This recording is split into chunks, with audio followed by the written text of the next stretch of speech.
Hey everyone. Good morning. Getting back to work on the Peru this weekend. Hope everyone's doing all right. Just a heads up for anyone watching. I am a little bit sick, so my voice might sound different, and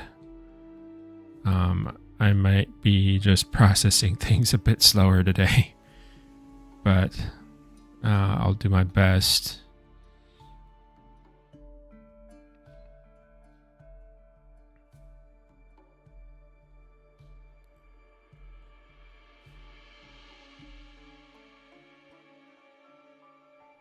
Okay, so I'm going to be working on some final details. I don't know if I'll get them all done, but I'll really be trying to do that today. I marked out for myself from last stream where I wanted to focus on, so I'll be doing work on those areas, and we'll see how far we get. Yeah, I'll just try to kind of take it easy, just keep some consistent progress on this while we go today, and yeah, it should be fun. Nice man, hello. Good morning. Yeah, feeling a little bit sick. My wife came down with something. She wasn't feeling very well yesterday. She had a sore throat and some other symptoms. And she was resting majority of the day yesterday. And I think I'm starting to get a little hint of something.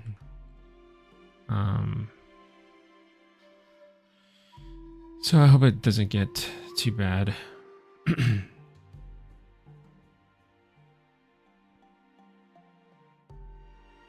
Right now it's just like a little bit of I guess like soreness, tiny bit of soreness in my throat, and my voice sounds weird, at least to me.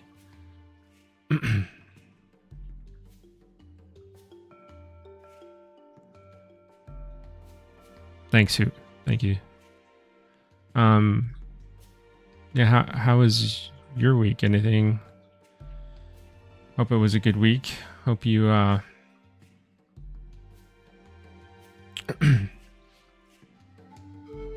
I hope you had a good week. Anything happen? Any updates? Anything interesting? On my side, let's see. This week was more or less the usual, right? Lots of work. Oh, I did check out a new game this week. I was playing this game called Repo with my friends. I don't know if you guys know about that game. It was pretty fun. It's pretty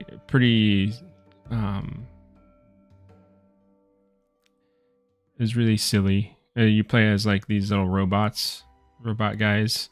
Funniest thing about it is that it's got in-game like proximity voice chat, and it's tied to the sound you make. So your little robot guys have these big mouths, and anytime you talk, their mouths move, which is pretty funny.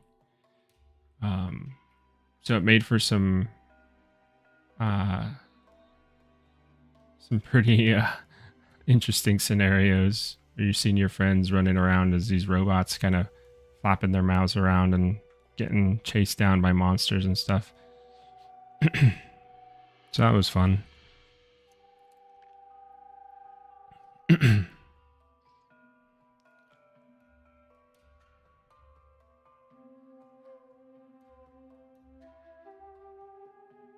Oh, who you upgraded your PC? That's really cool. What did you upgrade? I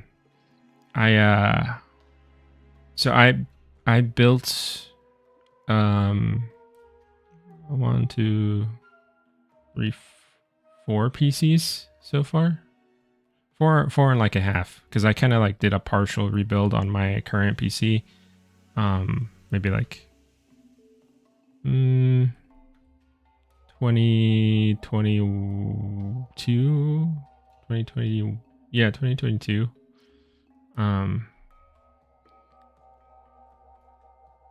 So I mean, I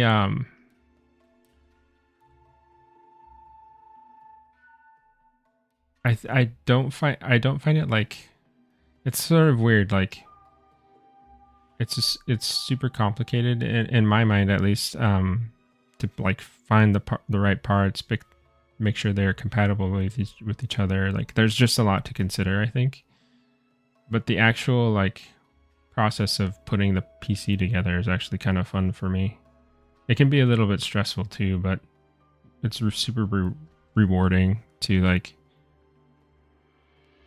put everything together and then actually have a working PC at the end of it, and it works as you intended. Fortunately, I haven't had like a ton of problems with the like issues with parts, or like stuff where the PC just doesn't work or whatever. All the different problems you can have with your PC when you're building it. I've been pretty lucky, I think, especially being like a new PC builder.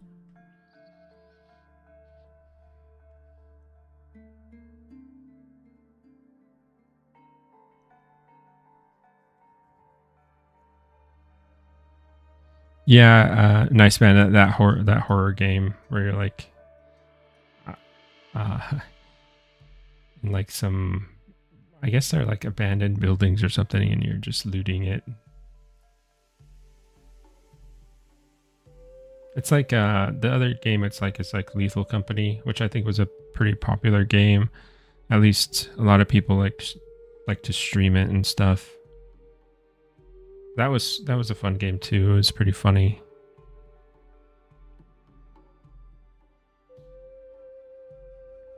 There's lots of screaming and running around involved.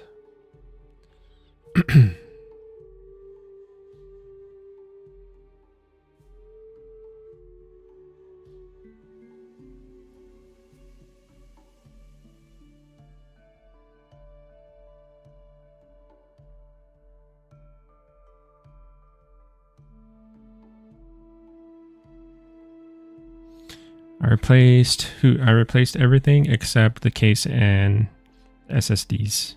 Not a big upgrade, just went from 2060 to 3060 and got nicer RAM. Nice. Yeah, that sounds like a pretty nice upgrade.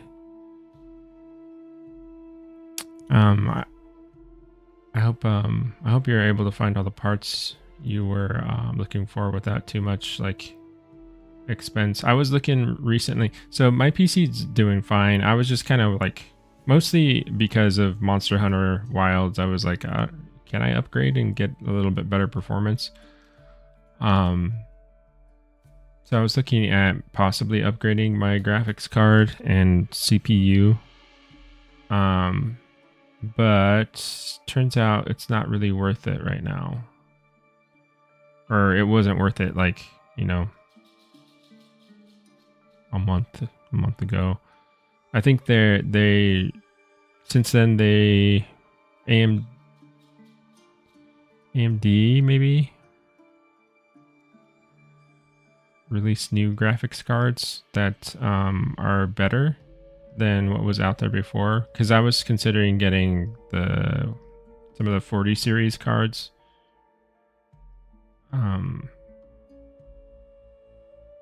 I think they're the 40 series. But from what I was researching, people were saying that it's not really a huge performance boost. So, and then not to mention, like, the game I was trying to boost performance on wasn't really, it's not really having great performance on any like high-end PCs anyway. So it's not really like that was going to help me, unfortunately. So I'm just sticking to what I have right now.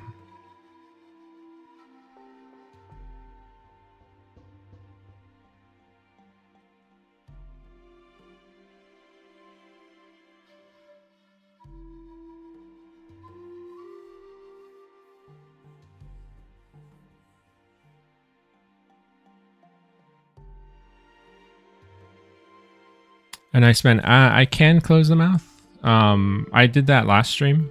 If you wanted to go back and check that out, like I have the whole process of me closing the mouth and then making sure the teeth align and all that stuff. The thing about it is it's not like I can do it. It's just it would be a little bit of a time commitment, you know, like it would take me like a bit to reclose it and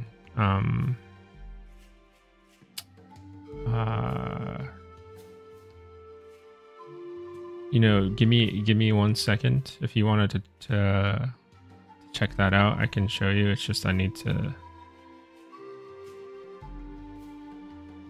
do a couple things before I do that.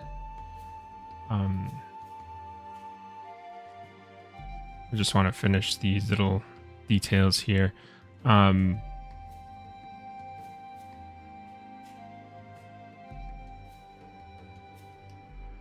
It's not gonna look like super perfect because it's, I mean, it's obviously not like an animatable mesh. It's like, it's a static object, you know? So there's gonna be some distortion and stuff.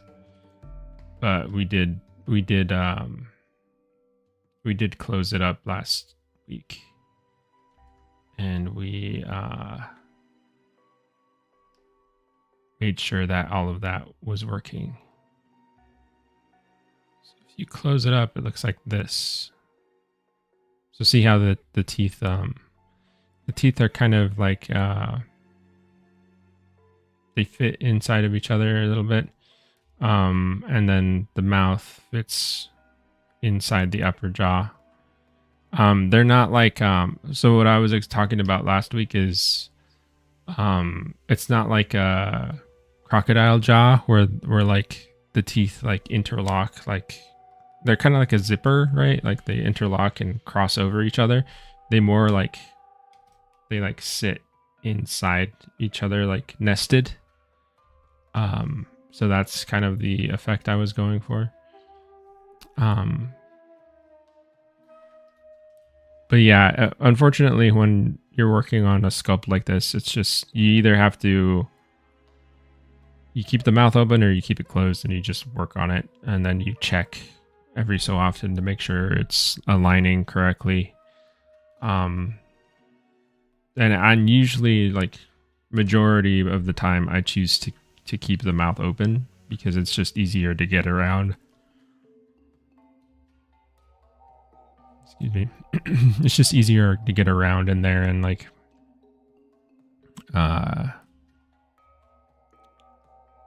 work on the details that you need to work on.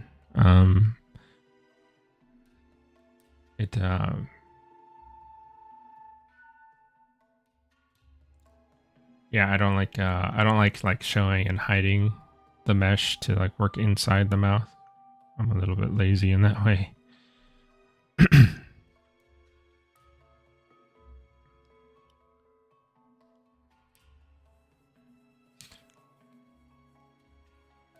I hope that answered your question. If you want to see it, like I said, if you want to see it in more detail, that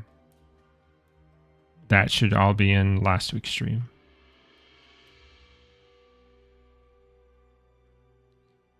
Because I do spend a good amount of time with the mouth closed, like working on stuff. So you can check that out.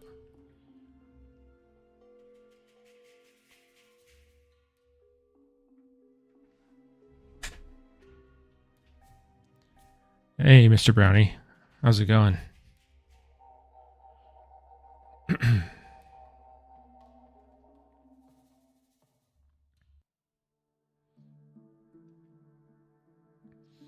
um yeah, my PC, so this PC that I have right now, I tried something a little different in that it's not an enclosed case. It's like open air case, I guess you would call it.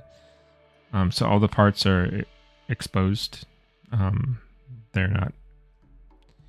It's not like a traditional looking case, which is pretty cool. I do like it. It can be a little bit awkward to like move around if I need to move it around, but otherwise I like seeing like all the working parts. And I did kind of invest some time and energy into like making sure like all the parts kind of looked cohesive, and there's some lighting on it, which I don't know. I don't really take advantage of the lighting. It's kind of a pain to deal with RGB lights and stuff in the computer, on a computer, because each of the RGB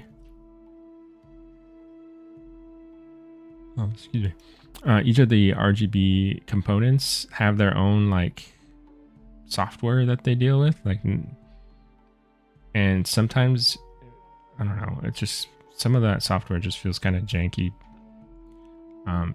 So I kind of I just let it do its thing. I don't even know what color it is right now.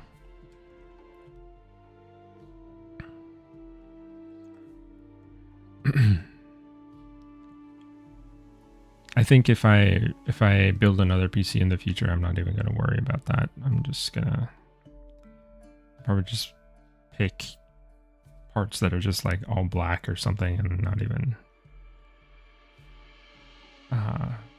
dedicate too much time or energy into that stuff.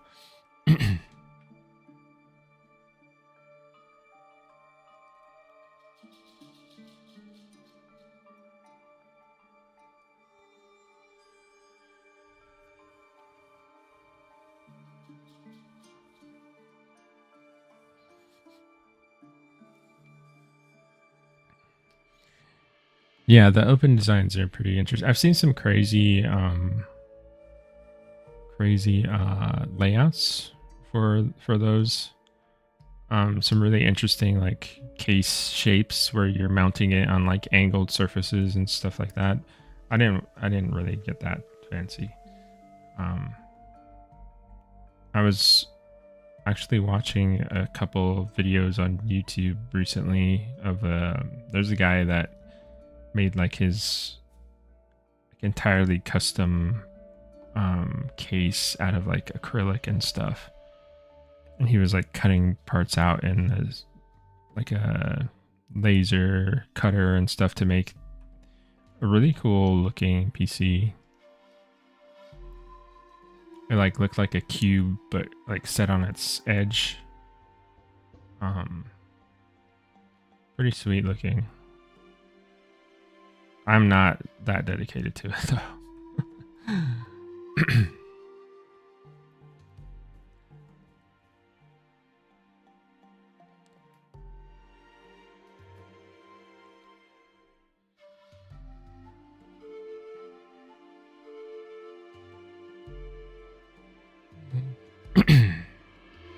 Okay.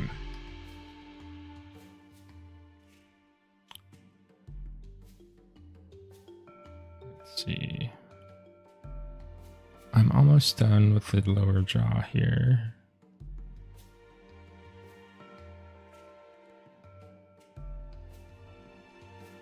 And then I want to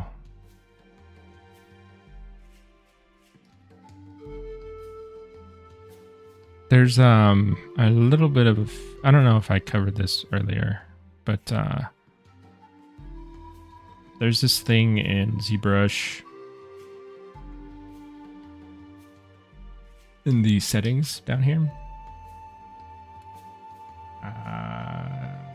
Deformation, and then there's this little slider called contrast.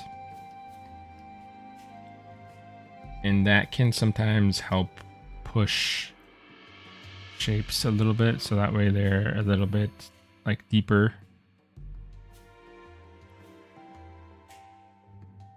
And I do want just a little bit more intensity to the depth of the creases there. So I'm going to try and see if this works. Sometimes I don't know, sometimes it feels like it doesn't do anything, but let me see.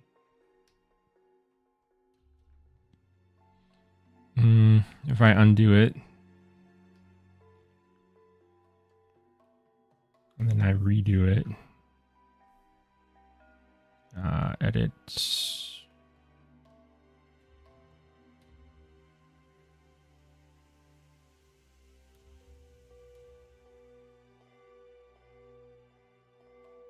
It's very subtle. There's another way. There's another thing I can do to pop this a little bit. Let me put that on there. So I make I think I did this before, but I make a new layer.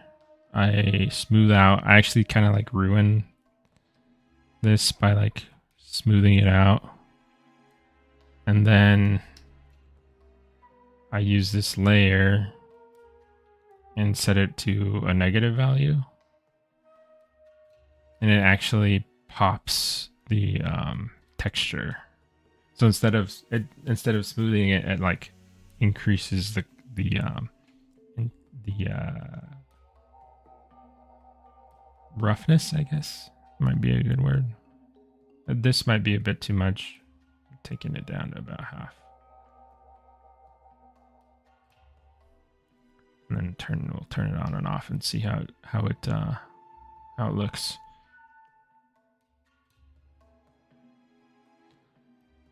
So it's okay. I think it does help. So I'm gonna go ahead. I'll commit that, and then I think part of what's happening is I need to tighten some of these details. I need my pinch brush. There we go. Because these are getting a little bit too wide for my liking.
I'm trying to find, okay, so I want to do a bit of detail on the interior gum line. So I'm trying to find some refs for that.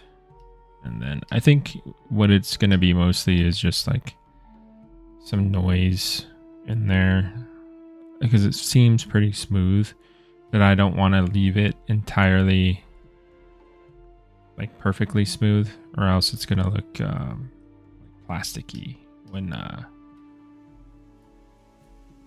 we actually texture it. So I want a little bit of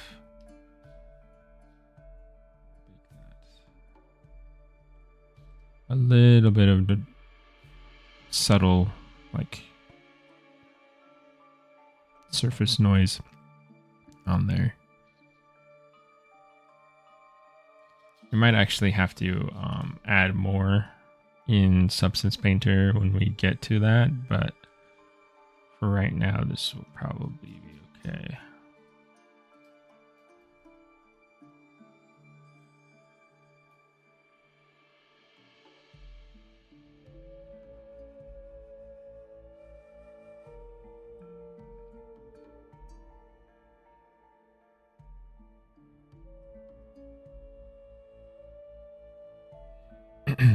This needs to get reworked a little bit because it's not in the right spots.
Yeah, so I gotta make sure all of these little things are aligned properly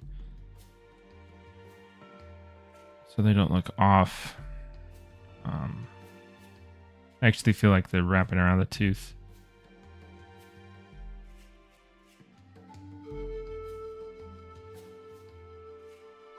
Okay.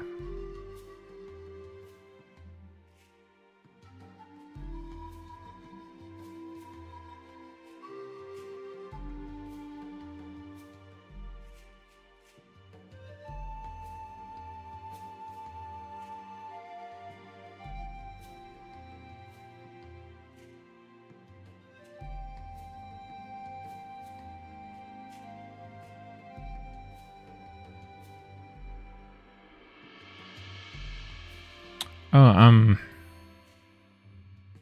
I think this week was that Nintendo Direct thing, wasn't it? Or was that last week? I can't remember exactly. I don't know if any of you watched that, or big Nintendo fans. But one thing that was interesting to me about that is, so I'm a huge Bloodborne fan. I actually think, well, I would say out of the From Software games, Bloodborne is probably my favorite, and then closely followed by Elden Ring. But they actually had a preview of a new game during that presentation that looked pretty cool. It's basically Bloodborne, but I guess it's like multiplayer extraction sort of thing. I'm not too sure about the multiplayer aspect of it. I guess I'd have to see it and see how it all like works together. But I was excited for that like Bloodborne-ish game. I think it's called Duskbloods. The only thing is it's on the I don't know if I'd be, I don't know if it's like a console seller for me, you know. Um, I did buy a Switch a few years ago. Basically, I bought the Switch so I could play Monster Hunter Rise because the PC release wasn't wasn't at the same time as the console release. So I bought it for that, and I did use the Switch to play Rise. But other than that, I didn't really use it at all.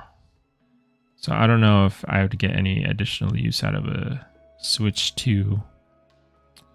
So I don't know. I don't know if that's going to be like a sale for me. It also seems like the games are more expensive. They're like charging like $90 a game, I think. 80 or 90, which is kind of high, I think.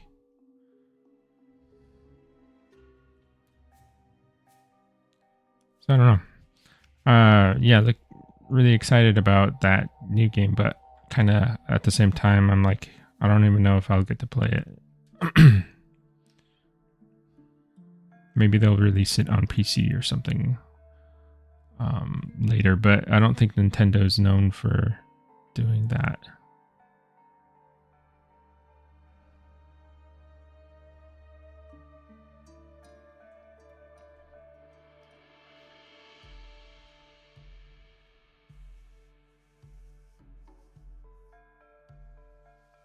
Yeah, it was a very like, it wasn't like a long trailer. It was kind of short. And it was at the very end of the presentation.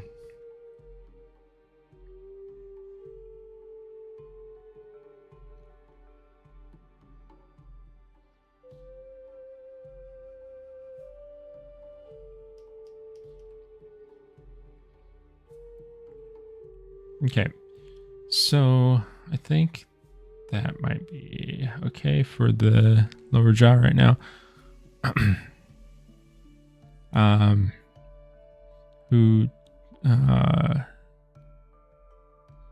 Nintendo's greed is really turning me off this gen of their hardware and games.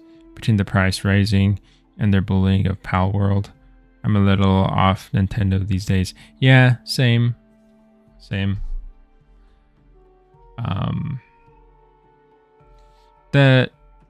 That whole Pal World thing was pretty interesting. I don't know the full like details of it. Like I don't know exactly like what they were going after them. I know it was like kind of copyright stuff because of the similarity between Pal World and Pokemon, but I think there were also some other there were more far-reaching issues with that, right? Because it was like calling into question like how much of a idea can you copyright, because like it's hard to like there's just like certain systems within video games that are kind of just shared by a lot of video games. Like it's kind of clear that, you know, we take inspiration from a lot of sources and kind of mix and match them in various video games. So there's lots of similarities between, you know, games and within a genre, and sometimes even games without, you know, across the board, you know. So if they're allowed to copyright a certain aspect of a game, then how much of that is actually it can just have, you know, more far-reaching effects and kind of limit the creativity of developers later on. So I was kind of trying to keep an eye on that case, or like I guess if you could call it a case. I kind of lost track of it though. I'm not really sure where it stands right now.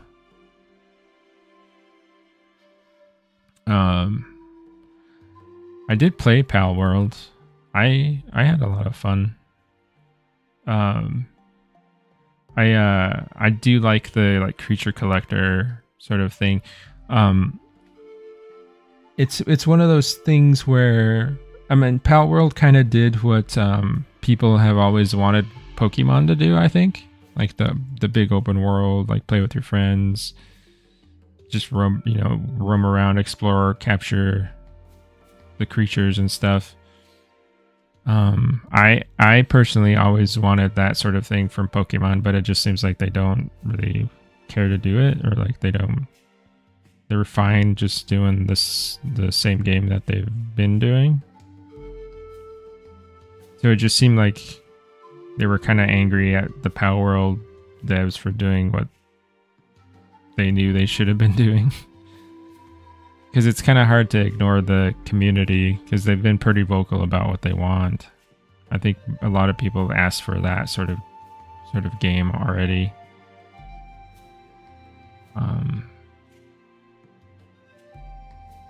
So it's like, if they're not going to do it, might as well try to do it yourself in a different way, I suppose. Maybe that's what the Pal World people were trying to do.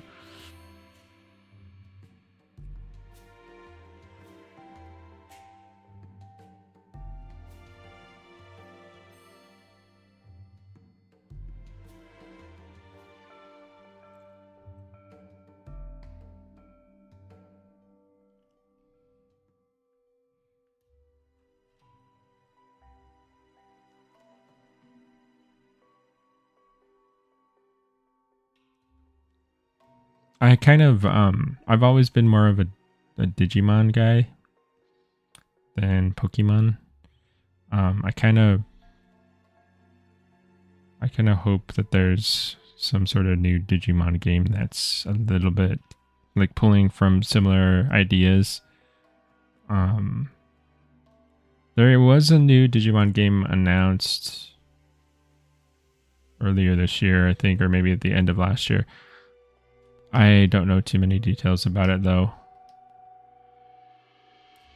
I kind of the Digimon games have been kind of weird, I think.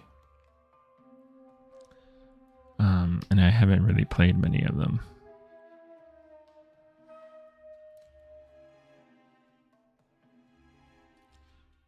I would really like to play a really good Digimon game though.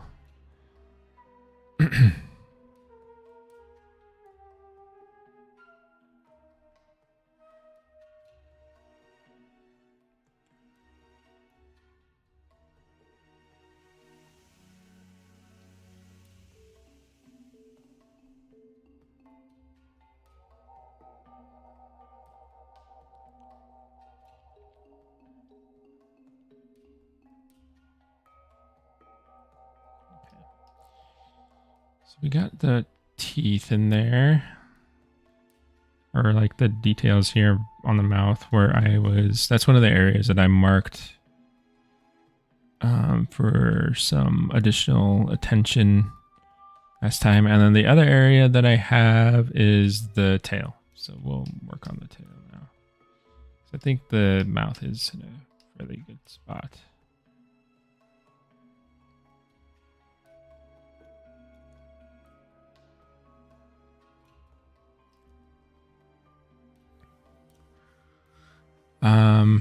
I like Digimon, but I fell off a while ago. Last game I played was one on the DS, Dusk and Dawn or something. Digimon Tamers 3rd season was my favorite. Yeah, that's one of my favorite seasons as well. I think I like. I mean, the first season, Digimon Adventure, is really good, and then the 3rd season is really good.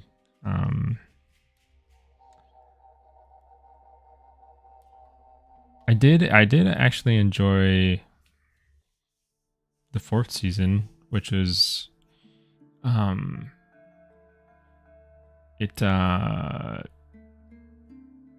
it's where the kids like they have like spirits and they like turn into Digimon.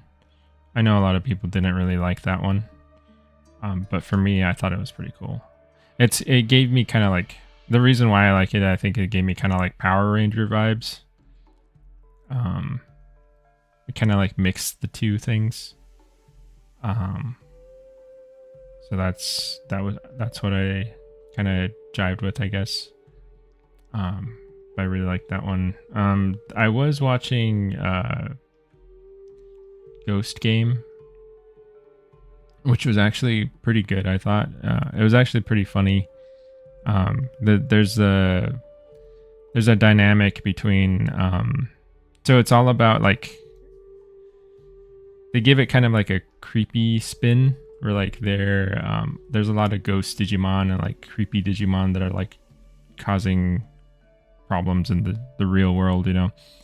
And these kids are like they have their partners and they're trying to like solve what's happening. So it's got a little bit of like mystery, sort of like almost like Scooby-Doo-ish. I don't know if you're but it actually like works. It sounds kind of weird, but it works. But one of the kids in there, he's actually kind of scared. Like he's very much like a scaredy cat, and his partner loves to scare him. So it's actually pretty funny. It made me actually laugh out loud pretty a few times. Just the little pranks that they pull. But I didn't finish it because I just have no place to watch it now. Like I don't have like Crunchyroll or any of those like streaming services, so I don't really have access to it.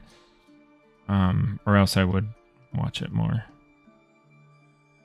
Then I have no idea like what the newest stuff going on with it is. I collect the cards. I have a decent trading card collection. So I like keep up with it in that sense, but I don't know what's going on with like the TV shows and stuff now.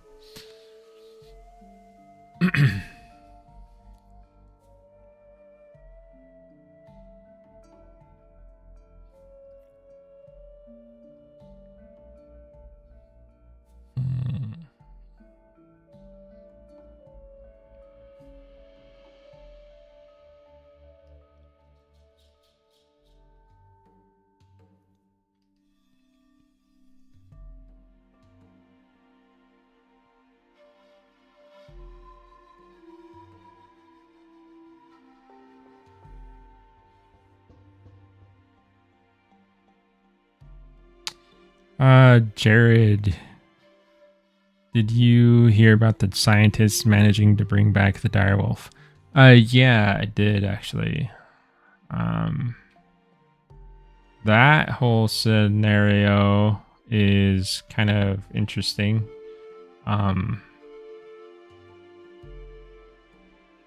And I don't really feel like I have the full grasp of like what actually happened there. Because I think they are using direwolf DNA somehow, but I don't necessarily, from what I've been seeing and the like what I've been hearing from the scientific community as anyway, is that they're not dire wolves.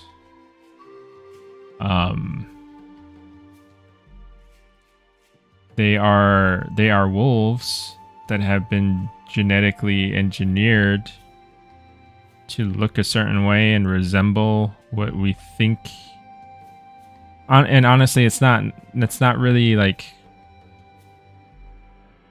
they made wolves bigger and they made them look like Game of Thrones wolves. Is essentially what they did, to put it like very simply and bluntly. There's more nuance to it. I would like to be fair to these people and like not just like oversimplify it and like make it like dumb it down that far, but that's essentially what they did. And what they did is that is kind of interesting, is that they may have made a new species of wolf, which has its own implications, both possibly good and bad. But yeah, I don't even know. I wouldn't even know what's like. I don't know what the purpose is. Like, de-extinction is, good in theory. I think, at least to me, you're bringing back species that have gone extinct, possibly from human, like, as a result of human impact. Which I think could be potentially a really good field to explore. But making entirely new species just to make new species, I don't really know what the advantage of that is, because there's no environmental niche for that species to insert itself into. So I don't really know why, other than just, I don't know, put them on display in a zoo, because you can't release them. They don't have like a real place in the wild, because there's not, they might outcompete certain things that are already there. They've obviously never grown up in the wild at all, so they might not even survive that well there to begin with. There's a lot of things that pop up when you start thinking or playing around with that stuff.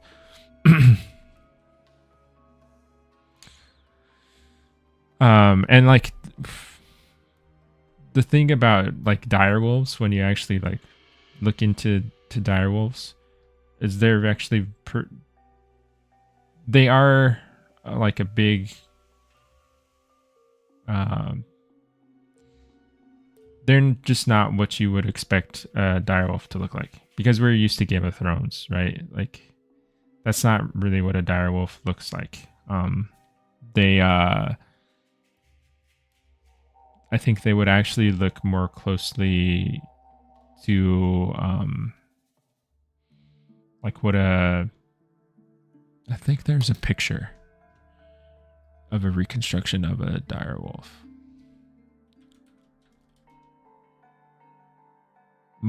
I hope I can find it, because now it's just gonna be like pictures of all that stuff that's been happening. This one. See this? So this is the gray wolf. This is a dire wolf. This orange guy here. They're much more, what's the word? They would look more like a dingo or something like that. Or like more like a African wild dog, but like bigger, because they would essentially be in the same niche. Like in America during that time, it was much more like like Africa in terms of the composition of the animals. So a lot of those niches would have been similarly filled, and the dire wolf would be around, would be like the wild dog of that environment, African wild dog.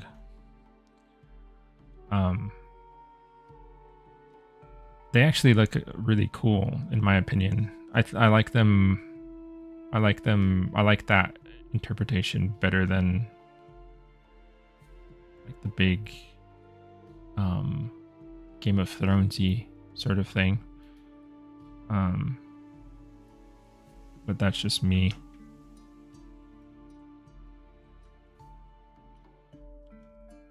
I don't know. I saw a lot of people like fighting about it on Twitter. Um,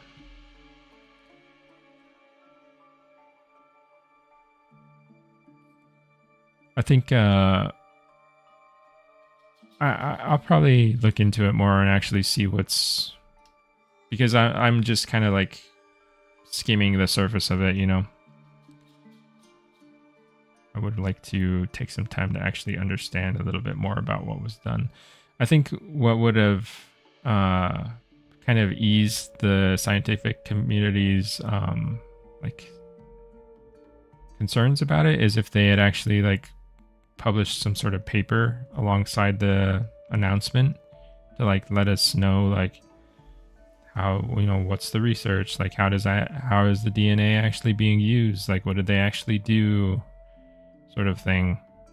But I don't think they did that, and I don't think they're going to be publishing anything anytime soon. At least that's what I've been hearing. But anyway.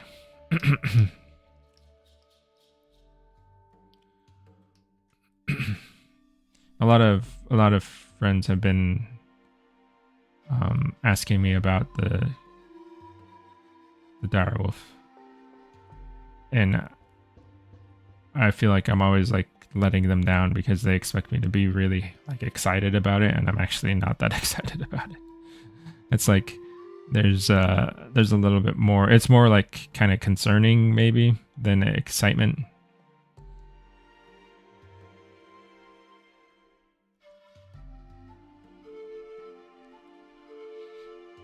I don't know if excitement is the right word, basically.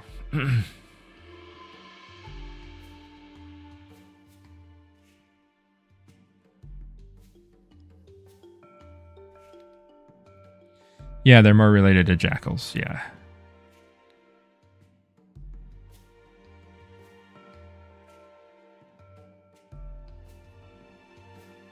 The basically what my understanding of it is like the ancestor between dire wolves and modern wolves split off. Like, I don't know. They split off pretty far back in the timeline, you know. So it's basically like a dire wolf is to a wolf what a chimpanzee is to a human. Like they're related, of course. Like a chimpanzee is still an ape, but they're not like. I think a lot of people think that a dire wolf is like an extinct, just like a bigger wolf. It's like, you know, like they're that closely related. Like they're just like a dog and a wolf, or well, a dog is actually a wolf anyway. But you know what I mean? Like, very much more closely related to each other than they actually are. They're actually very, very different. Genetically, evolutionarily. The thing that I found interesting is, so the reason why they look so similar is because they're filling a similar niche. So the reason they look so similar, it's not because they're super closely related. It's that convergent evolution sort of made their bodies look similar because they're doing similar things in the environment, which is cool. I think that's really interesting about them. But yeah, it's kind of a weird like sci-fi like reality that if you actually look at it, like what we've done is we've loved this idea of this animal so much, and sort of what I mean is like this this image of the animal as like the Game of Thrones direwolf is what like pop culture loves. So we've actually taken an animal, a real animal, and like sculpted it to be that, and like made those things reality, which is very like crazy to think about. That we're like living in a time where like we can actually do that.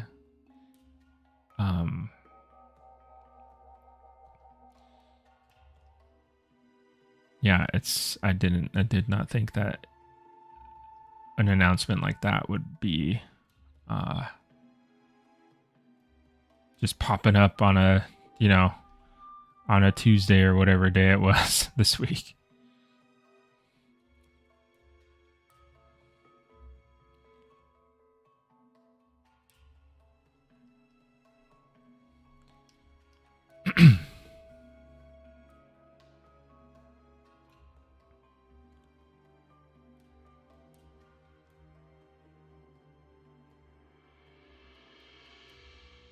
Yeah, that's a good way to put it. At worst, they made a genetically modified greer wolf. At best, they made a synthetic species.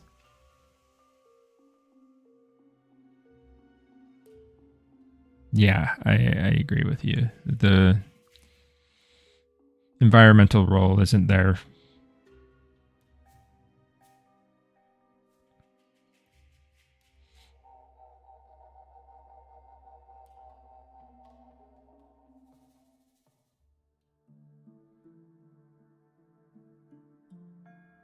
Yeah, they said that Rob James, welcome by the way.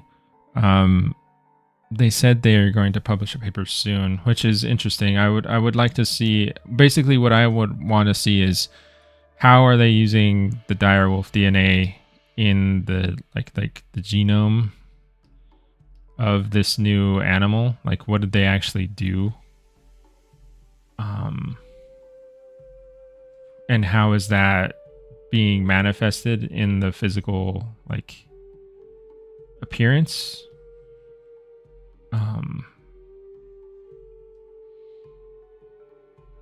Yeah, I just want to know like if they're claiming that they are direwolves, but like what aspect of them is direwolf? Because they're definitely not 100% direwolf. They just can't be. It's that would be. It's the same thing like people talk about de-extincting dinosaurs. But the thing about it is like, especially the way that they I've heard people talk about it is like you're not de-extincting a dinosaur, you're just making a bird look like a dinosaur, essentially. You're turning on and off these genetic traits that make it appear dinosaur-like, but really genetically it would be still like a chicken or something. It's not a real dinosaur.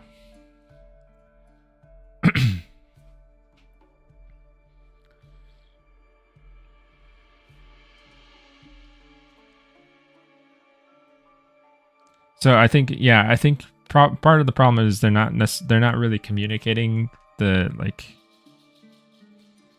They're selling it to the public as, oh, it's a living direwolf, when that's a little bit disingenuous, I think.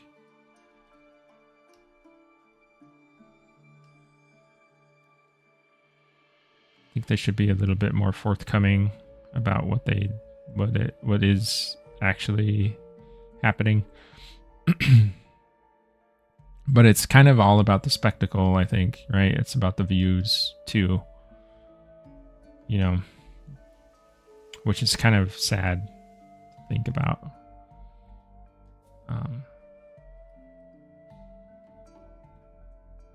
But yeah.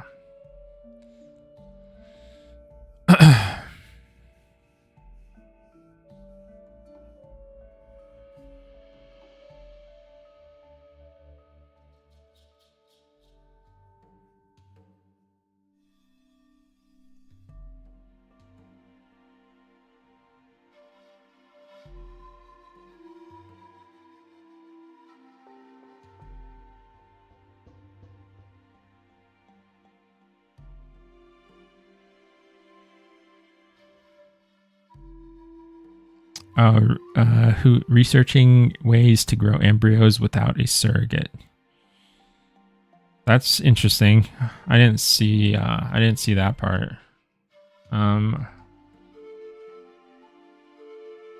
Yeah, I think I need to check out more info.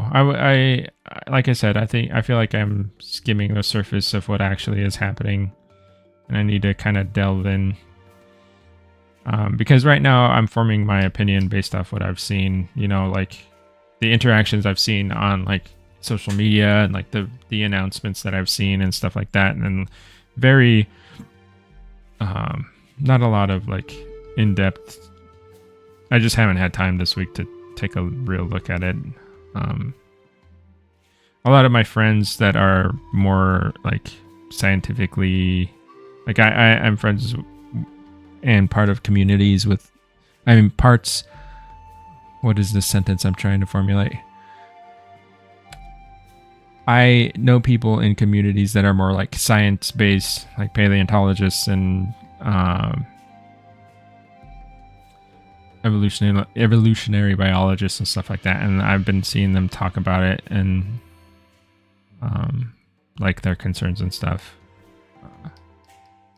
So that's kind of what I'm basing all of my opinion on right now. I should really look into it more.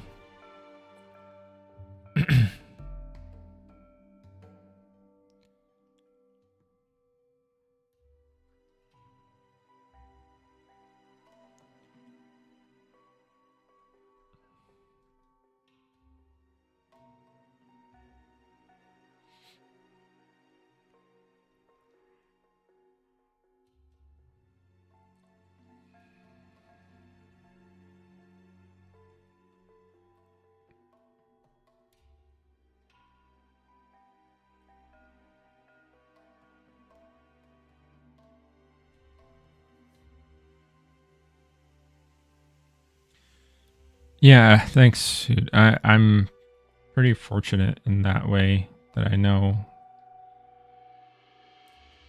people who are actually work in paleontology and they actually study this stuff. So it's been really I try to learn as much as I can from them. I'm also like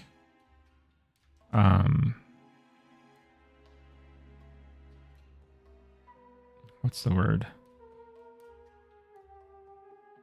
Or like I do my best to learn on my own as well. But sometimes this stuff is just so dense. Like if you've ever tried to read a scientific paper about like a new dinosaur discovery or something, like it can be very challenging because it's basically like they're speaking now kind of a whole other language. The way they describe the bones, orientation of the bones, features on the bones, like all this stuff.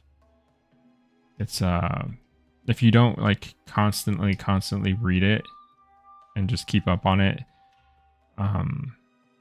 it can be hard to understand. At least it is for me. And I'm not the best like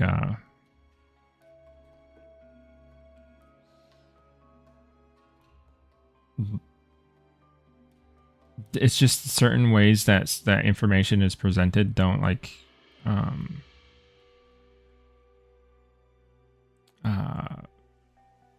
fit with my way of learning, I suppose. Like when I go through a scientific paper, I have to read and like reread multiple times to just understand what's going on, and it can be kind of taxing, honestly. It takes me forever to go through those papers. So having people there to like kind of explain stuff to me is really, really nice. If I have any questions, I try not to bother them a ton though. I feel like I'm pestering people when I ask like a ton of questions. So even though that's really not the case, I'm probably just in my head about that. The majority of scientists that I've encountered really love to just sit and talk about their research or like help people understand what they're doing. So they've all been really nice to me.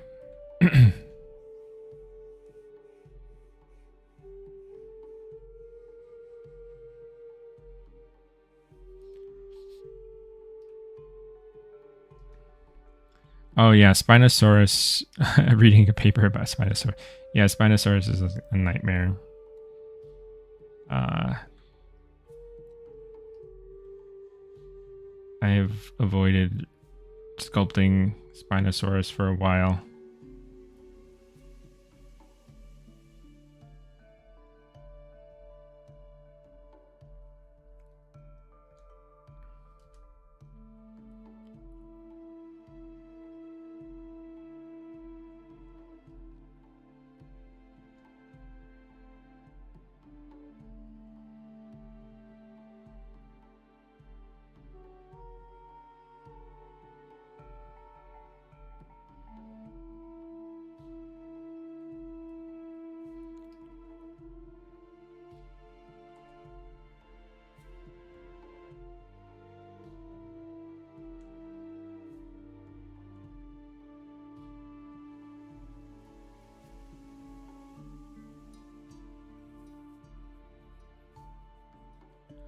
It's just constantly like shifting, it seems like. So talking about Spinosaurus, and I mean I'm exaggerating. I'm being a little hyperbolic there, as in like avoiding.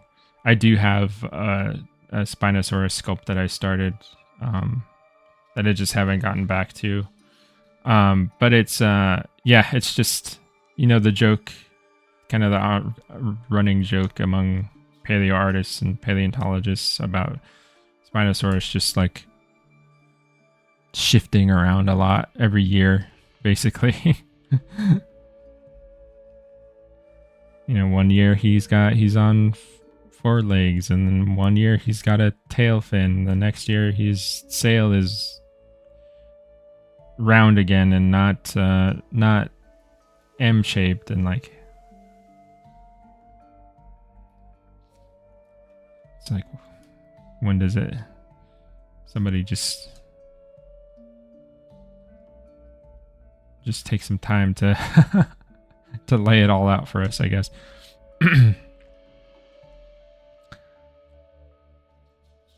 But it is cool that we're finding more and more information about him.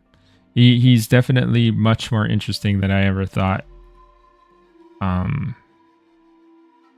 The species would be, because I did not expect the anatomy of the tail at all. It's so different from any other theropod. But it's cool, it's awesome to see that diversity in I think people were starting to think that, like, okay, we've seen what these animals, they're definitely like a diverse group of animals. They've obviously, they colonized the whole world, and they've adapted to so many other things. But I think for the theropod body plan, I think a lot of people were like, okay, we know what this is. There's variations, of course, but we know, like, generally what a theropod is going to be doing, anatomically. But then you have the Spinosaurus, who's just doing so many weird things with its skeleton. It was pretty refreshing to see. So, it's like, I'm wondering if there are other examples that have similar, like, extreme anatomy, that are, yet to be discovered,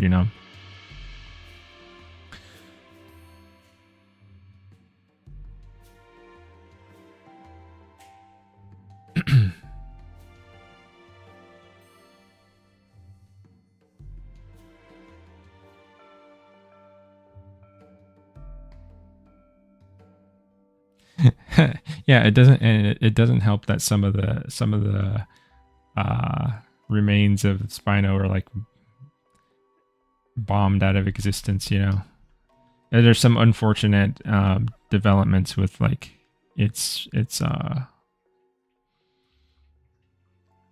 specimen fossils throughout history.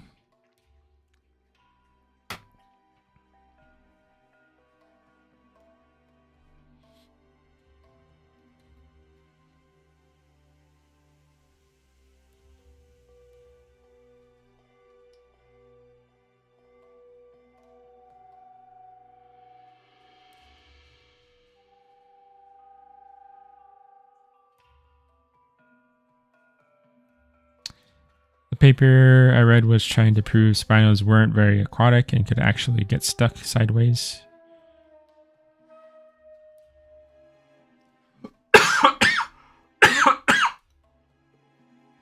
Yeah. I think I read that one as well. There's a good blog post about it from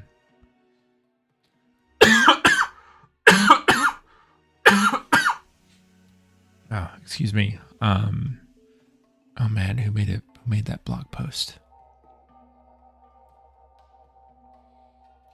I'm blanking on the name. If I remember, I'll but there was a blog post that kind of like summed that paper up really well, and helped me, like, because I did read the paper, but yeah, after some of those papers, like, my head is just spinning. I'm like, what did I just read?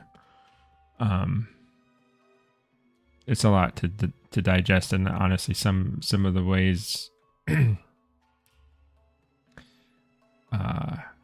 of the ways things are described are just like not the way my brain works. So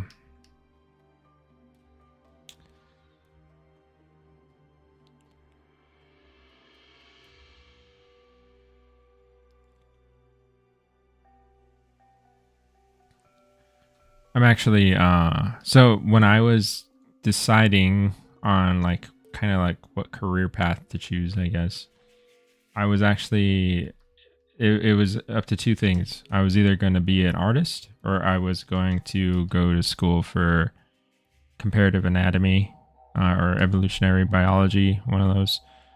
I think it was evolutionary biology. I was going to go to study that. And I was like, looking back at that, I'm pretty glad that I decided to try and be an artist, because I honestly don't know if I would have performed very well. Like, the interest in me is definitely there, but when it really gets down to, like, doing, like,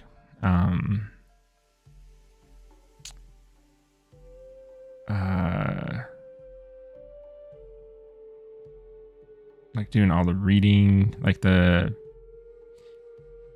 research part of it, like the academic part of it, you know. I don't know if I would have been very great at that.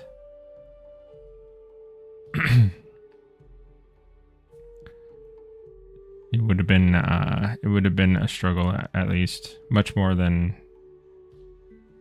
I mean, art is a struggle in and of itself in different ways, but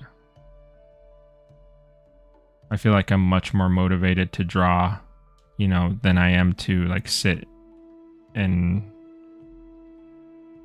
read a bunch of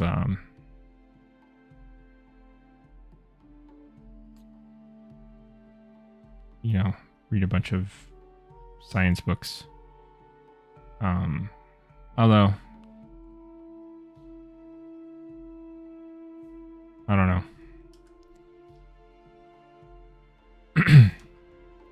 It's a good thing I'm sculpting, is basically what I'm saying.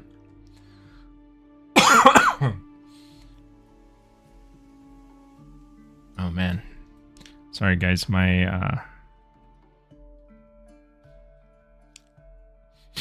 sorry about my coughing.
Who I'm glad you chose artists as well.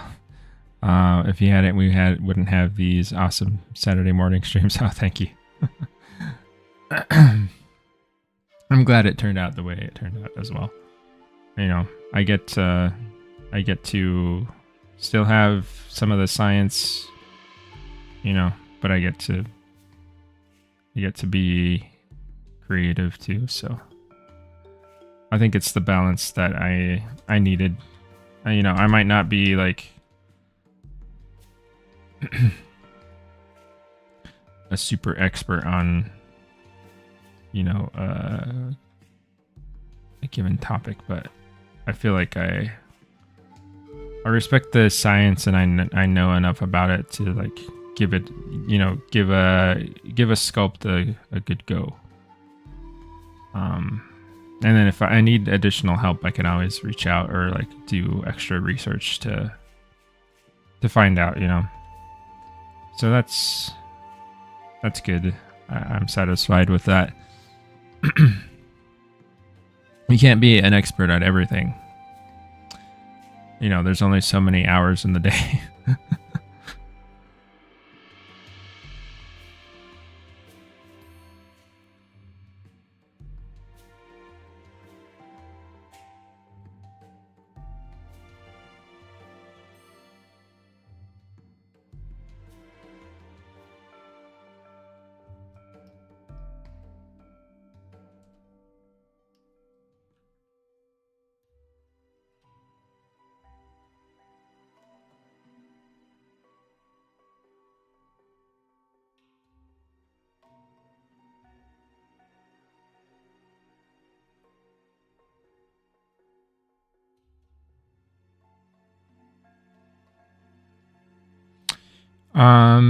No worries. I don't know if we've decided the next dino. I have, so far, all I have on my plate is Eocarcharia, which is pretty much done, with the exception of some texture stuff. And then, at least for my part, and then I have the Ouranosaurus, which is currently being worked on, and the Peru. So, yeah, I don't know. I don't know what the next one would be. I'd have to speak to Islander about that and see what he would like to proceed with.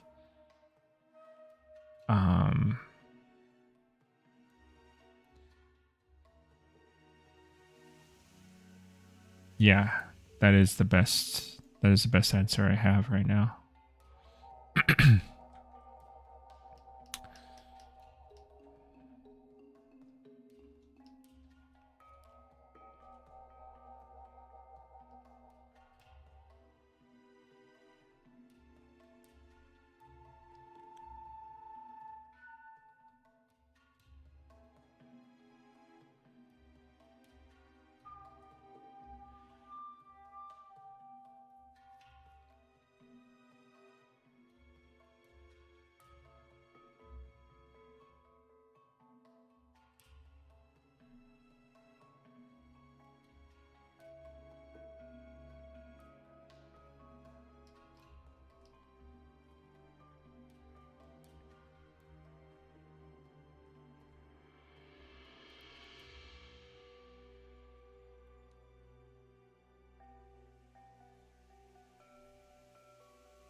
Hoot. No worries. I just remember you saying the Peru was specifically the model chosen to be on stream.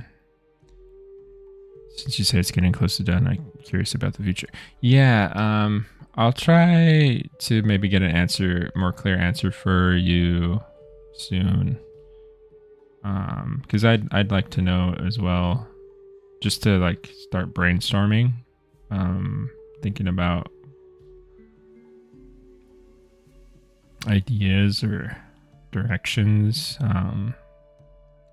for whatever's next.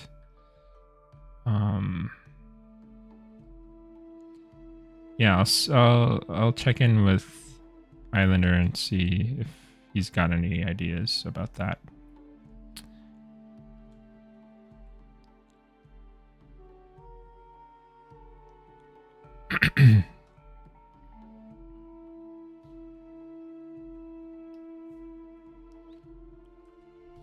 Because yeah, I was thinking for a while that it would have been the like Purussaurus that we would have moved on to. I mean, what am I thinking about? The Tyrannosaurus, sorry. I was thinking that it was going to be the Tyrannosaurus that we move on to, but I'm gonna be wrapping that guy up in the next, at least my portion of it, in the next probably 2-3 weeks, if not sooner.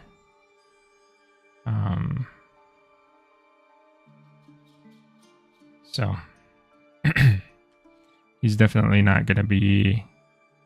He's gonna be done before the Peru's done. So there wouldn't be any work to do on him.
Jason, looks amazing. Thank you. Thanks. Oh, thanks, Hoot. Yeah, it's not painful. It's just like, it's just like dry. I definitely need to grab something to drink. I should be fine for the next few minutes though. I'm probably going to try and rest today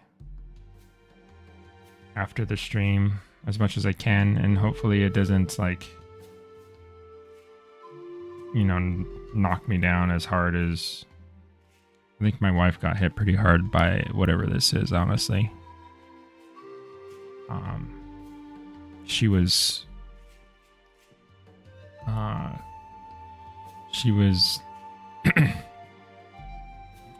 laying down and sleeping most of the day yesterday.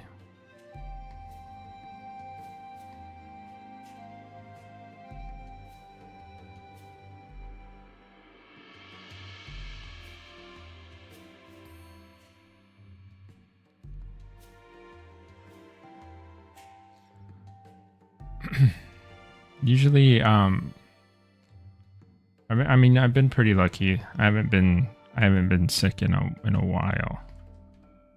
Like, I can't really think of, in the past 5 years, I haven't gotten sick with anything. At least not like flu or like the cold or anything like that. So I've been pretty lucky.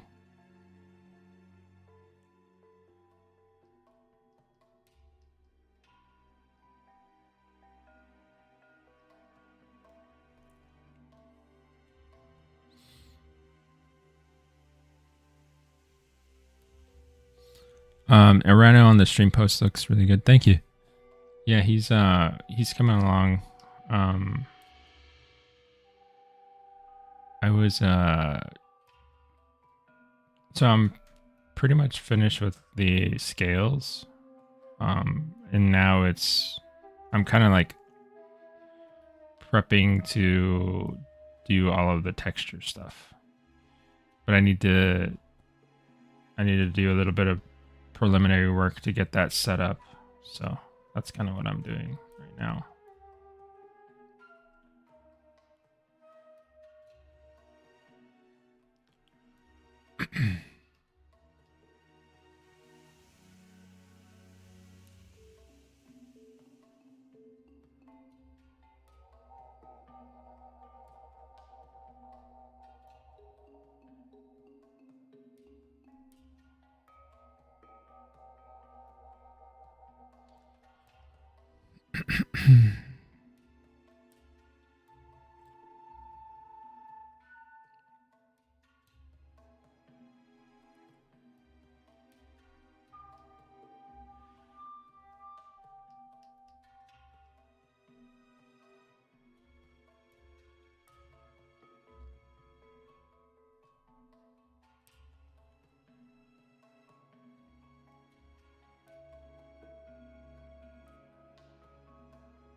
So I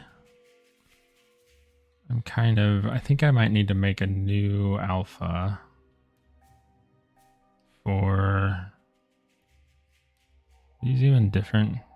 This is osteoderm alpha 2, alpha 1. Oh, those are like the pits. What is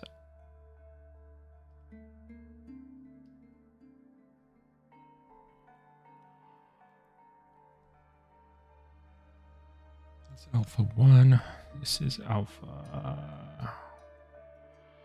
Okay, so this one's just like squarer.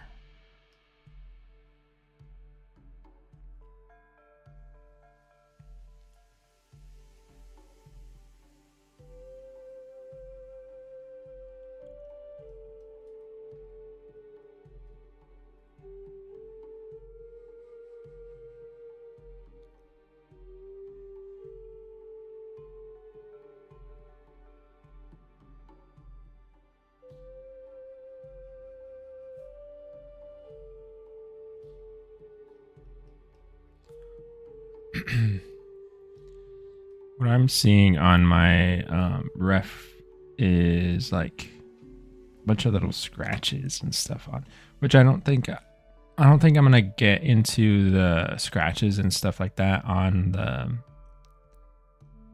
the high poly because they're too. Here, I'll show you. They're too tiny. I think it would be more useful to do that sort of stuff in Substance Painter because I can affect the normal map with the little scratches. So I think what I'm going to do is just make sure the forms are nice and clean and maybe do a little bit of like this noise, like the bigger kind of bumps and stuff. But like this is it's fairly flat. So I don't want to go overboard. Like it's mostly flat. It's just all of this texture here is kind of micro surface stuff that I can probably do in Substance.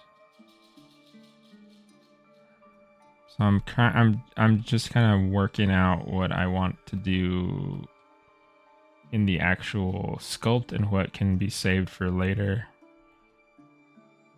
Because we're looking at something more like this. Because this guy, I don't know what's going on with this guy. He's like really dirty. This is probably more along the lines of what I'm looking at sculpting.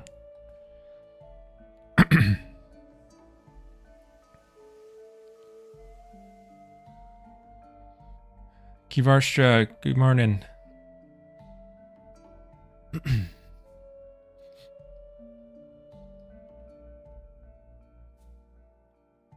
Yeah, usually that's the way it goes. The super tiny little details are better handled with Substance Painter because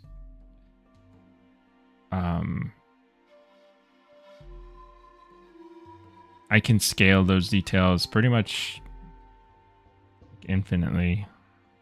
I can make them pretty small, much smaller than I could get. You know, the resolution on this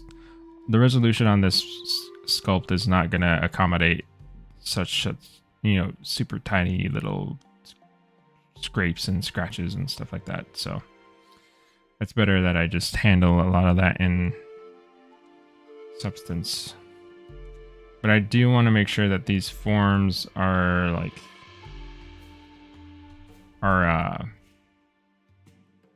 properly set up. So that's what I'm going to try to focus on right now.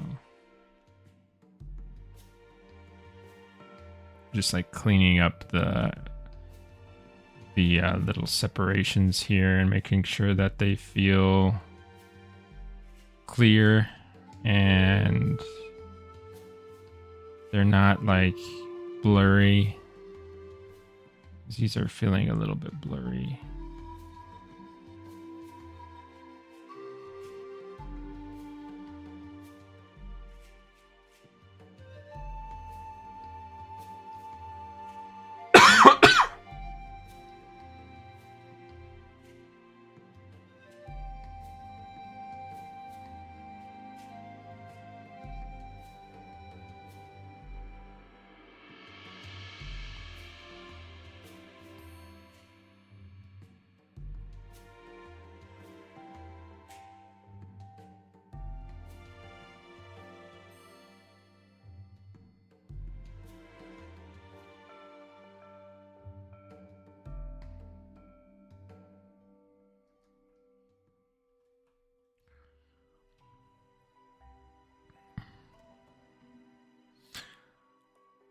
Substance is so fun too. Yeah, it is. It's a lot of fun. I like. I mean, there's so much more that I could probably learn about it and take advantage of, as far as like. I don't know. I feel like a lot of the times I feel like I just scratch the surface of Substance Painter and what it can do. Because proportionally, I don't spend as much time in Substance Painter as I do with other programs. So I just don't get that much exposure to it.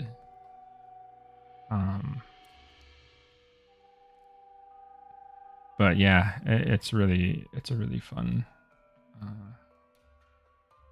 thing to play with. Thank you, by the way. I'm glad you like the model. It's getting there.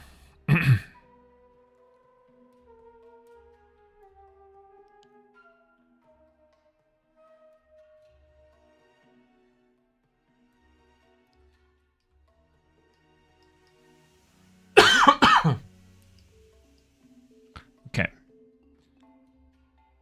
So that's looking better. Take this down to... I want to see some lower subdivs of this. So I feel like my tail is getting a little bit lumpy. And I want to make sure that I'm straightening out the overall topology of it. Or not straightening out, but like I guess, evening out the surface. I don't want it to feel like dented.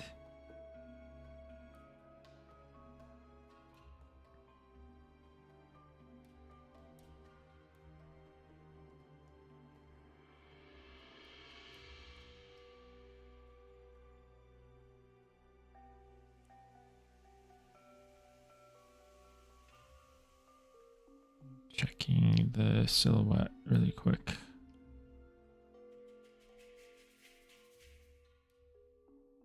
Some of these, go to Matcap Gray. Yeah, I need something that goes to pure black.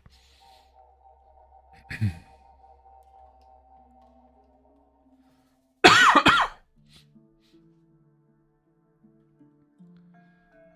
needs to turn. There we go. So silhouette check.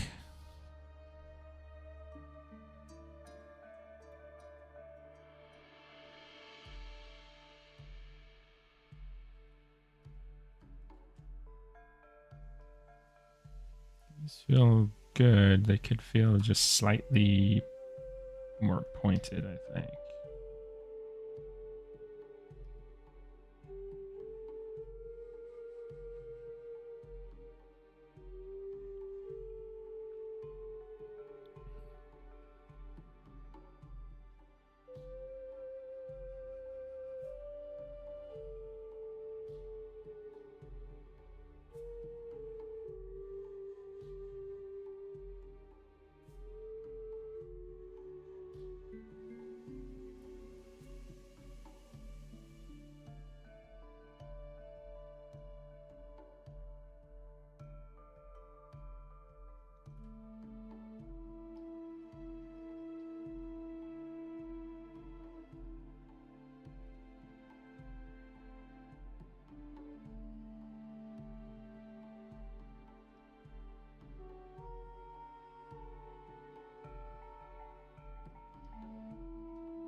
Just a tiny bit more aggressive with the shapes. Not a ton. I don't want to go too dragony. But a little bit can go a long way. Seeing it in a different matte cap also helps.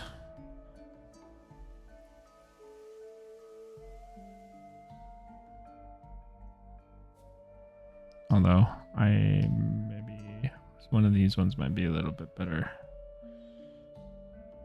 I can get a bit of cavity detection just to highlight some of these little imperfections and stuff in it.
Kivarstra, I had a question, and I'm not sure if it's been addressed already, but how can you make such clean lines?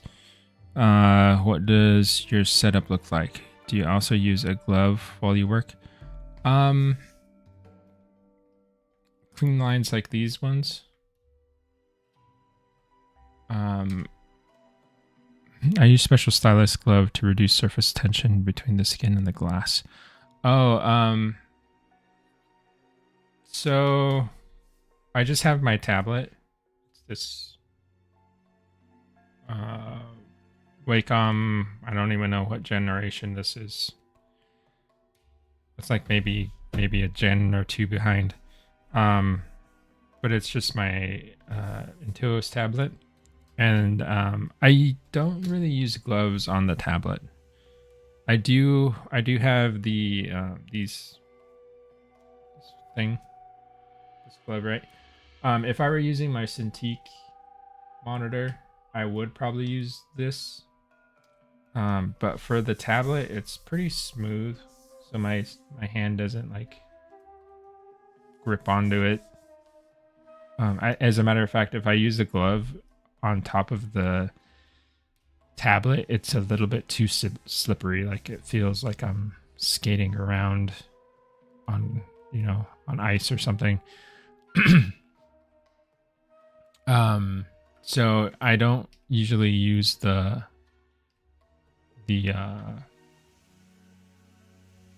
glove when I'm working on the tablet.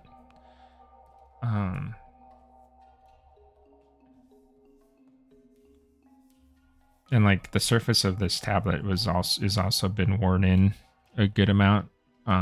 When I first got the tablet, it was much more grippy. But now that I've like burnished the surface with all of my pen scratches, it's much more glassy now. So that's my setup, at least.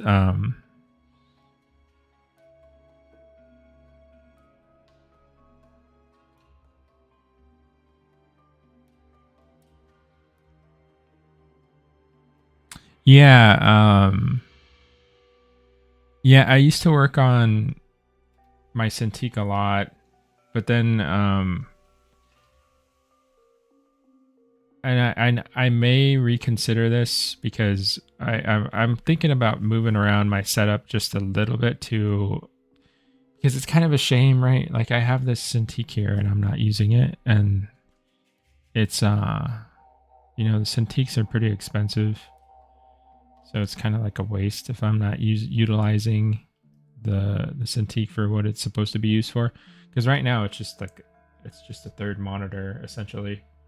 The problem with the Cintiq though is that if I set it in front of me, my head, like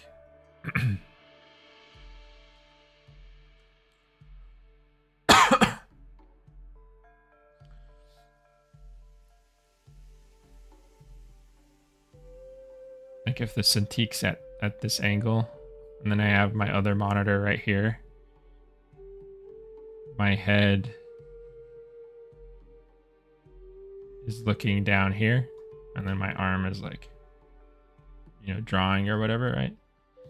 And that downward look, for me, it puts a lot of strain on my neck. So this area, that's kind of the whole reason why I stopped using it, is because just the ergonomics of it kind of screwed my neck up. But the reason why I use my tablet is because my tablet's down here, my pen, and then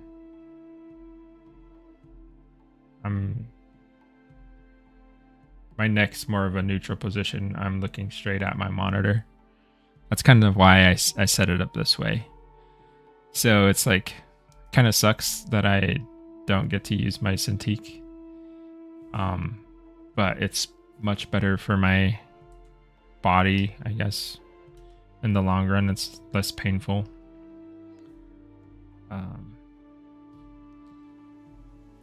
The other option is I guess I could move my Cintiq higher and like maybe I could get like a riser or something and put the Cintiq up here. But then it's like that's one thing that I hated in art school.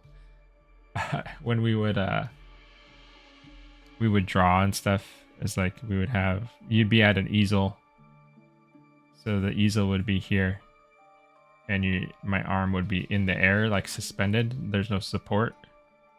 So like my shoulder would get super screwed up because you're sitting there for hours, like drawing a still life or whatever it is that you're painting or drawing. So I kind of grew to dislike that posture a lot.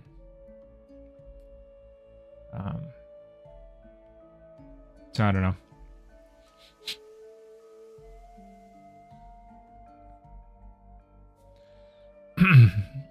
I don't know if you have the same like effect on you though. Do you find like you have problems with your neck and shoulders too when you're working on your Cintiq or your monitor? It's cool that your university got you that though. That's really awesome.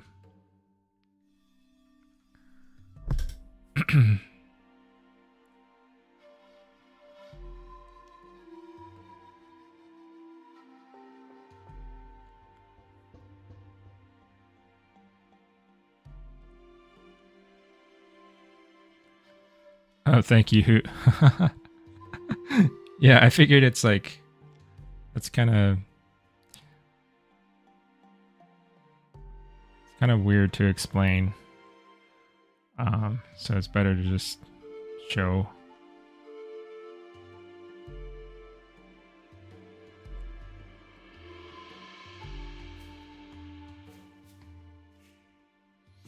And like the thing about me though is I have terrible posture to begin with. Like I really have to make an effort to correct my spine, position while I'm sitting and working. So maybe if I had better posture to begin with, I wouldn't have issues like that, but that's kind of just the way it is.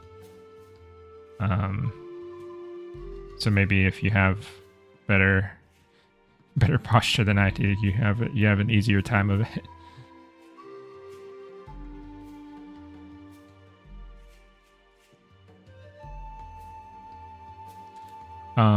It's way easier like for me to I find that in the morning I'm pretty good about keeping my back straight and like keeping my posture corrected, but gradually as the day goes on I hunch more and more. It's just probably because I get tired.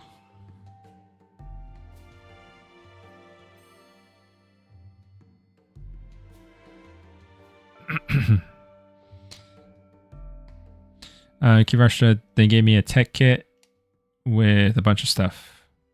New headset, Wacom tablet, brand new MSI Raider GE78 laptop, Alienware mouse, and Disney's book. Wow, that's a really sweet tech kit that they gave you. I wish my college gave me stuff like that. They did not give me anything.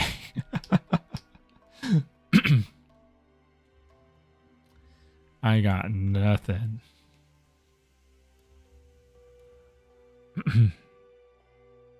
Pretty jealous. Yeah, that's awesome. I'm glad that you have that stuff. It sounds like it's gonna make your work much easier, much more enjoyable.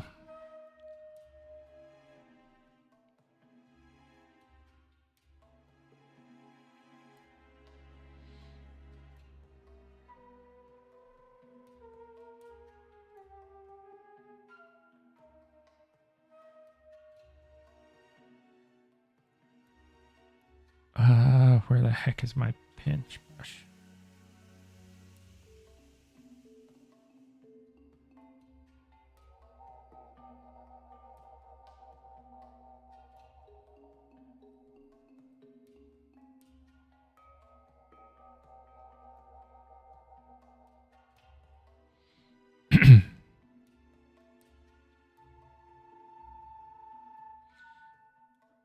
Oh, yeah, my spine looks like a snake.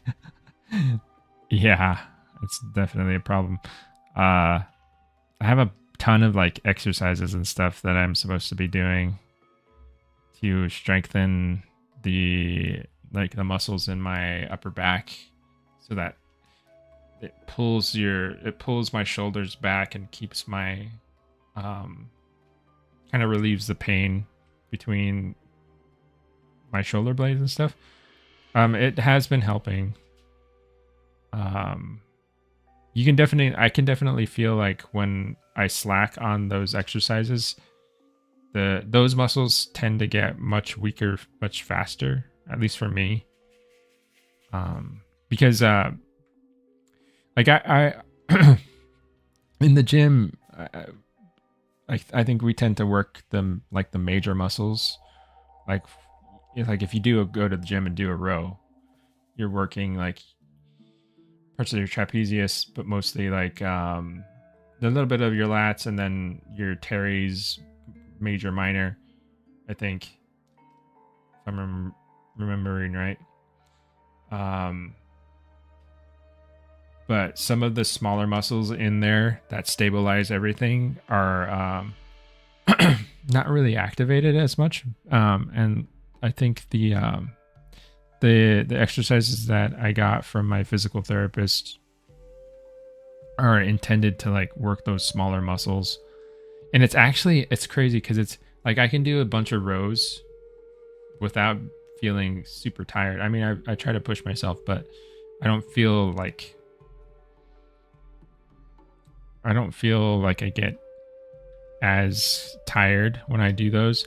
But these I'm using like these rubber band things and doing like different motions. Like you got to go across your body and like hold the tension.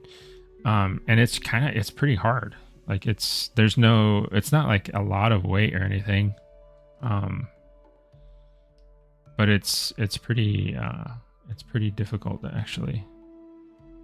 The like sensation and the burn that you get in the different muscle areas is different too, which is interesting.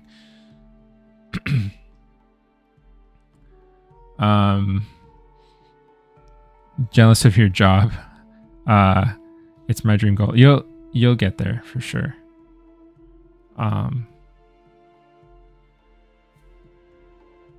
Yeah, it's I don't know. It's kind of an interesting thing to think about. Is like I think a lot of people make, especially when you're trying to go for an art career, a lot of people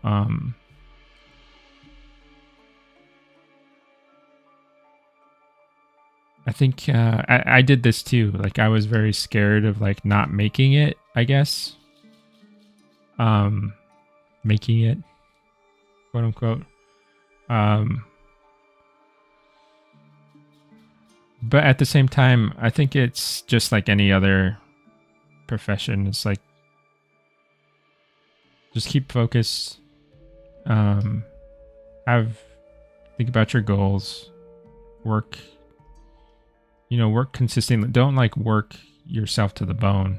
That's one thing that I wish I hadn't have done when I was in college. Like I do think I should have worked hard, but I don't think I should have like driven myself into the ground like I did, because it can be kind of toxic and not healthy.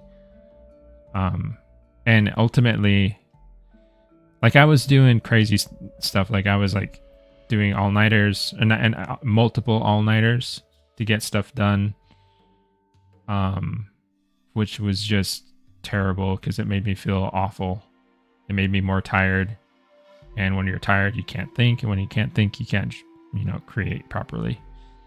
So you really have to work hard, but take care of your mind and your body, and I think you'll get there for sure.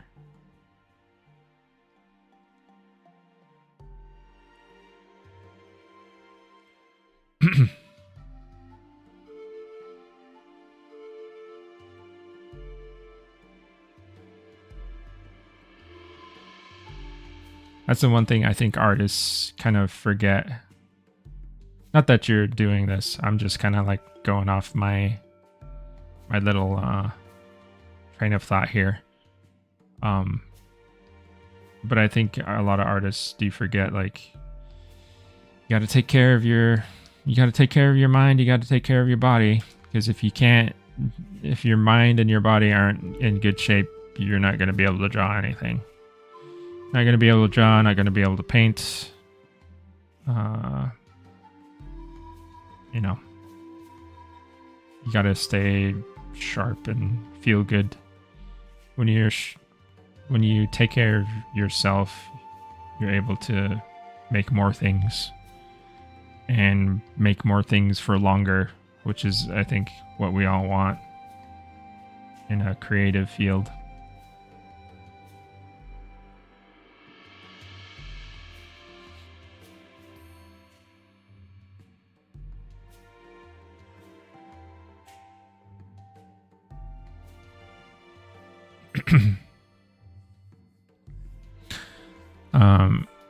I need to look into that. I have a lot of headaches and shoulder pain from awful posture in my upper back and shoulder. Yeah.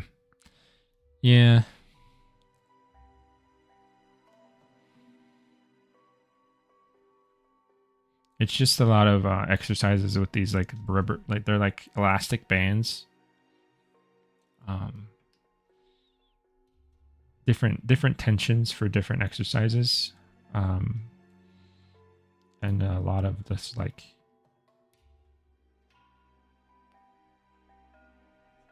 opening your shoulders up and back and like squeezing is essentially what it is.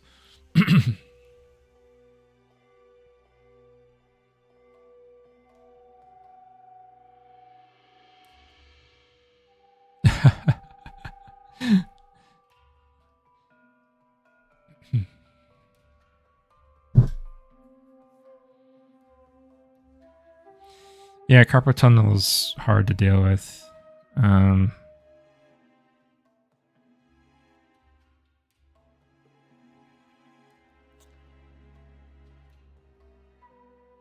Okay.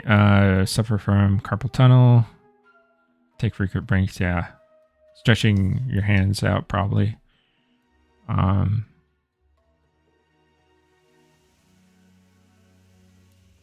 You do animation. Is it like 2D animation or is it all 3D?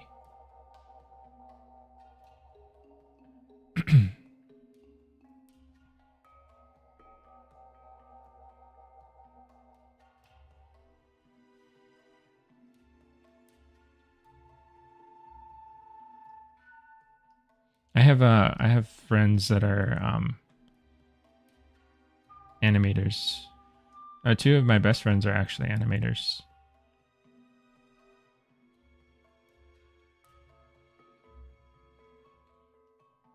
2D animators, I should say.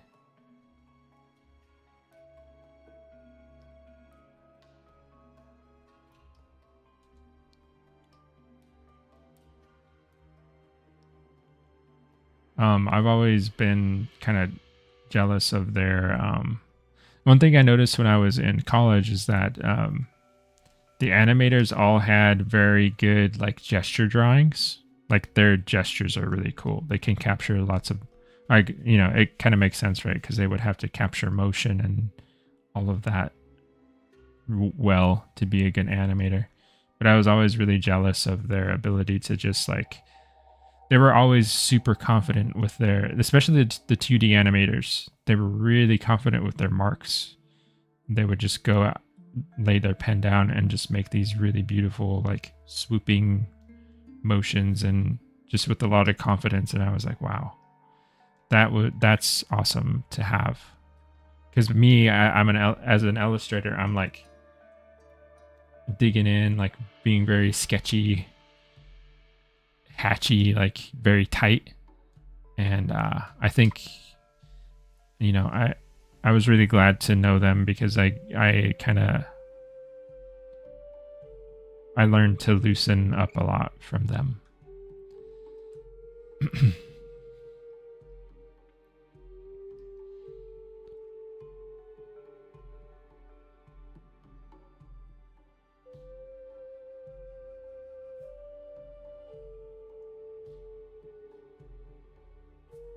Kivarsha, it's both, but right now I'm focusing on 3D animation. Okay. Take someone else's rigged model and simulate life with it. Oh, cool. Sweet.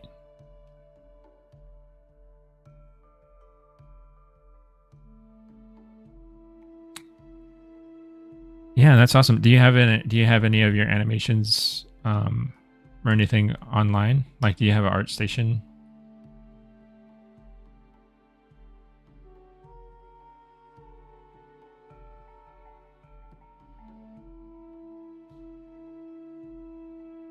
It'd be cool to take a look. It sounds like a lot of fun. Creature animation is something that I've wanted to try. I'm a little intimidated by it, just because it sound like looking at animation on like in Blender. I've been taking a look at how to animate stuff in Blender.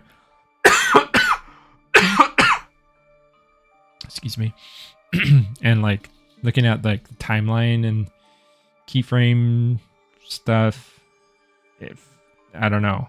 I need to look at it more, but it feels a little intimidating to begin with.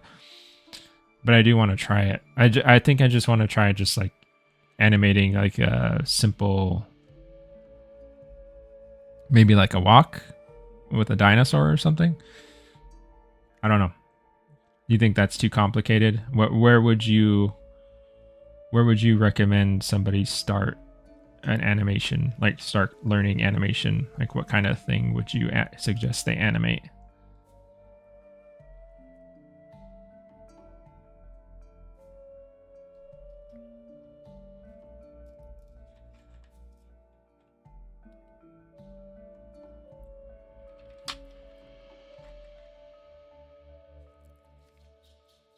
Oh no, no worries, Kivasha.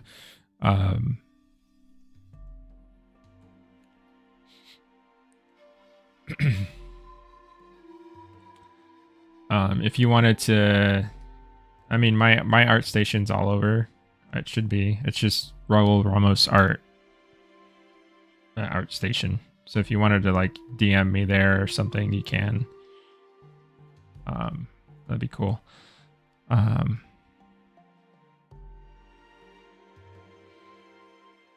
And definitely don't be embarrassed.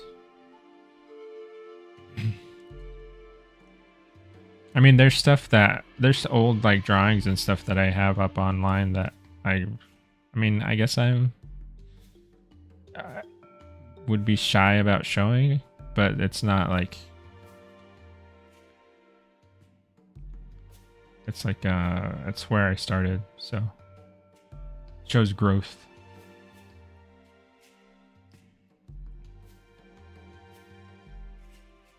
Like I think I have, this is going to be kind of funny. Let me see. If you guys want to see something embarrassing.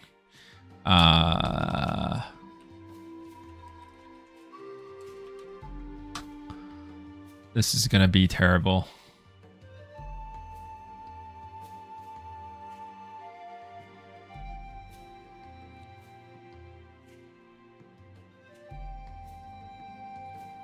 Give me 1 second.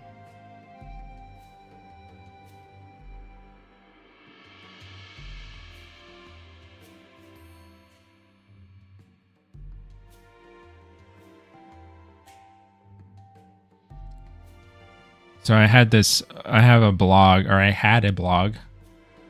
very old one on Blogspot, where I posted some very early ZBrush stuff.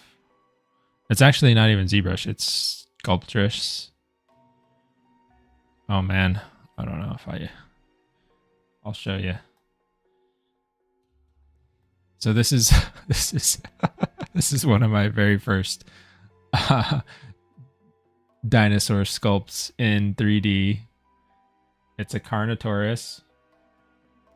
Don't judge me too harshly. But yeah, that is what I did. He doesn't look too great. Especially comparing to Carnotaurus that I worked on later. But yeah. This was, when was this? 2011.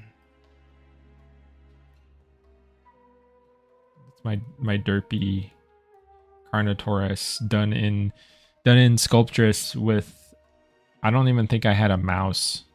I don't think I had like a, tablet. I think I was maybe sculpting with a mouse. I don't know. It's awful. But it's there.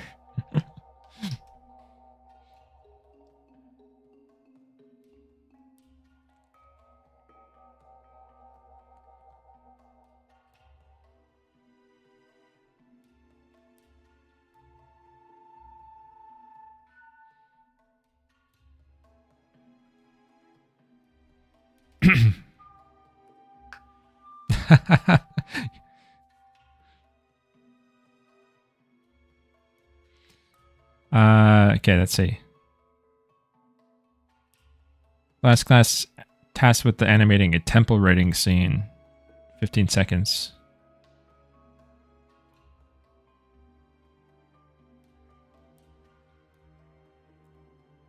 Oh, you lost some progress with a hardware failure? Oh no. It's so cute. That's one word for it.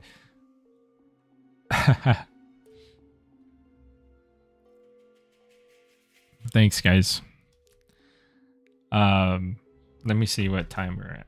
Okay, so we're a little bit over. That's fine though. I'm enjoying the convo. But yeah, we'll be wrapping this up. Thank you all for being here again. Yeah, we're getting really close. I know I've been saying that for a bit, but it's mostly just the tail that I need a little bit more work on. And I think that might be it for details on this guy. As far as like the details to go on the high poly, I might do more. We'll probably get some more detail in there once we get into the substance painter stuff. I don't know.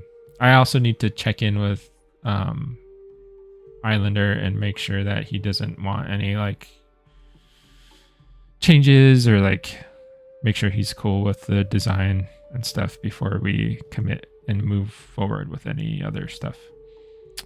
But we might be getting into retopology soon, so that's another interesting aspect of all this stuff. And